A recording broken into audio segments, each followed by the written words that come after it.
সন্দেশখালীতে চলে এলাম হঠাৎ করে কারণ এই কথাটা মনে পড়ে গেল, এটা বলা দরকার যে কিছু ফেক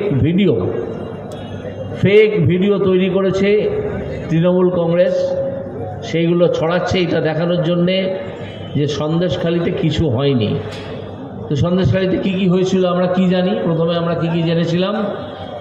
প্রথম হচ্ছে জমিতে আল কেটে দিয়ে নোনা জল ঢুকিয়ে সেটাকে ভেড়ি তৈরি করে সেই জমির মালিককে বাধ্য করা হতো যে এই জমিটা তুমি আমাকে লিখে দাও, তার বিনিময়ে বা লিজ দাও, তার বিনিময়ে তোমায় বছরে 10,000 বা 20,000 টাকা দেবো।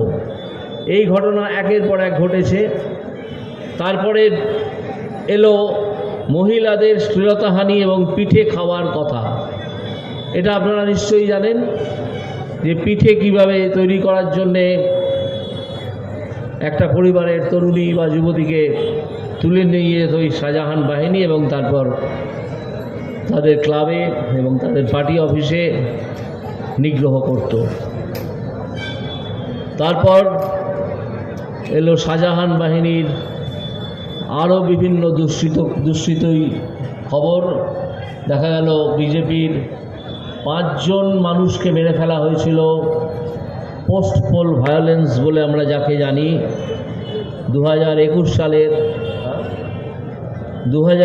সালের নির্বাচনের পর সেই 5 জনের 3 জনের মৃতদেহ উদ্ধার করা গেছে। শাহজাহানের নাম সেই এফআইআরে আছে, কিন্তু 2 জনের মৃতদেহ আজও উদ্ধার করা যায়নি। এই যে সব কাজ যা কখন উঠে এলো আপনারা নিশ্চয়ই টিভিতে দেখেছেন যে বিরাট সংখ্যক মহিলা হাতে লাঠি এবং ঝাঁটা নিয়ে সন্দেশখালী থানার সামনে অভিযান করলেন এবং সেখানে অবস্থান করলেন।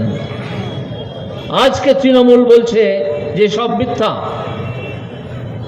2000 টাকায় রেখাপাত্রকে কেনা হয়ে গিয়েছিল। 2000 টাকায় রেখাপাত্রকে কেনা হয়েছিল। মমতা ব্যানার্জি, তুমি কত টাকায় বিক্রি হও? তোমার হাতে তো 8 লাখ টাকা গুঁজে দিলে একটা চাকরি দাও। তোমার হাতে 10 লাখ টাকা গুঁজে দেয় এবং দিয়ে রেশনকে হাওয়া করে দেয় অন্য দেশে। ভারতবর্ষেই থাকে না সে রেশন। তো তোমার 10 লাখ টাকা কেন? তুমি কেয়া শেঠকে দিয়ে মুখে পুলটিস মারো, সেই জন্যে মেকআপ করে বেরো। আর রেখাপাত্র গরিব মানুষ, লোকের বাড়িতে কাজ করে খায়। আমাদের প্রার্থী মমতা ব্যানার্জির মতো সুন্দরী নন, একটু বেশি সুন্দরী। তো সেই জন্য রেখাপাত্রকে 2000 টাকায় কেনা যায়। একজন মহিলা আর একজন মহিলা সম্বন্ধে কি করে এই উক্তি করতে পারেন তা আমরা ভাবতেও পারি না। মমতা ব্যানার্জি মহিলা তো, আমার মনে প্রশ্ন জাগে মাঝে মাঝে। তো এই মমতা ব্যানার্জির দল এখন ফেক ভিডিও ছেড়েছে, কিন্তু তারা কি বলতে পারবেন যে এই যে হাজার হাজার মহিলার থানায় যে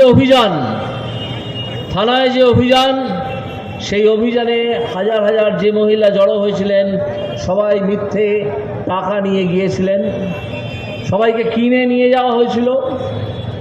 এটা কি একটা গণরোষ ছিল না? এটা গণরোষ ছিল।